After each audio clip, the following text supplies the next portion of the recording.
Brought to you by Penguin.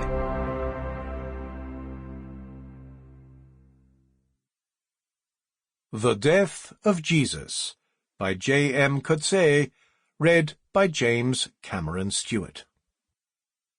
Chapter 1. It is a crisp autumn afternoon. On the grassy expanse behind the apartment block, he stands watching a game of football. Usually, he is the sole spectator of these games played between children from the block, but today 2 strangers have stopped to watch too. A man in a dark suit with, by his side, a girl in school uniform. The ball loops out to the left wing, where David is playing. Trapping the ball, David easily outsprints the defender who comes out to engage him and lofts the ball into the centre.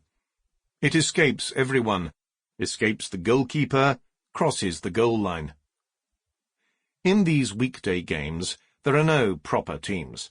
The boys divide up as they see fit, drop in, drop out. Sometimes there are 30 on the field, sometimes only half a dozen. When David first joined in, 3 years ago, he was the youngest and smallest. Now he is among the bigger boys, but nimble despite his height, quick on his feet, a deceptive runner. There is a lull in the game. The 2 strangers approach.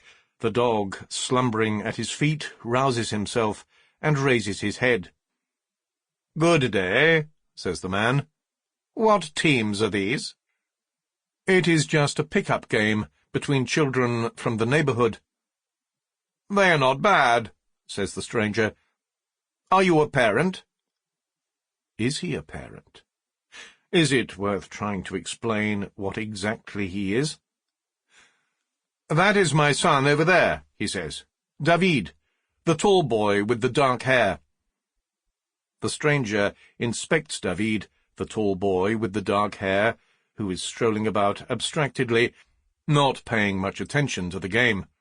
"Have they thought of organizing themselves into a team?" says the stranger. "Let me introduce myself. My name is Julio Fabricante. This is Maria Prudencia. We are from Las Manos. Do you know Las Manos? No? It is the orphanage on the far side of the river." "Simòn," says he, Simòn. He shakes hands with Julio Fabricante from the orphanage, gives Maria Prudencia a nod. Maria is, he would guess, 14 years old, solidly built, with heavy eyebrows and a well-developed bust. "I ask because we would be happy to host them. We have a proper field with proper markings and proper goalposts." I think they are content just kicking a ball around. "You do not improve without competition," says Julio. Agreed.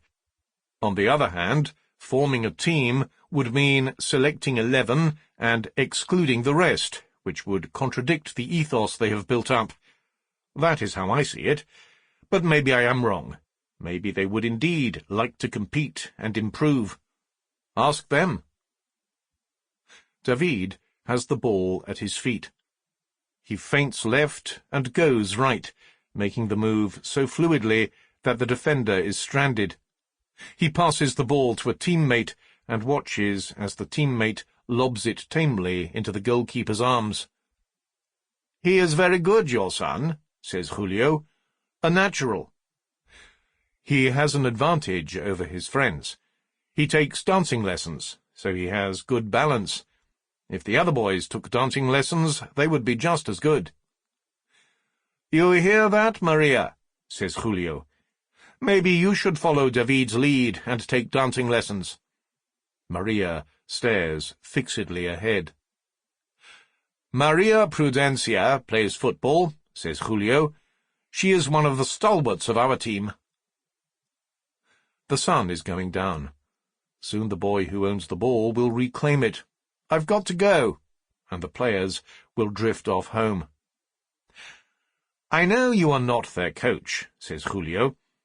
"I can also see you are not in favour of organised sport. Nevertheless, for the boys' sake, give it some thought." Sample complete. Ready to continue?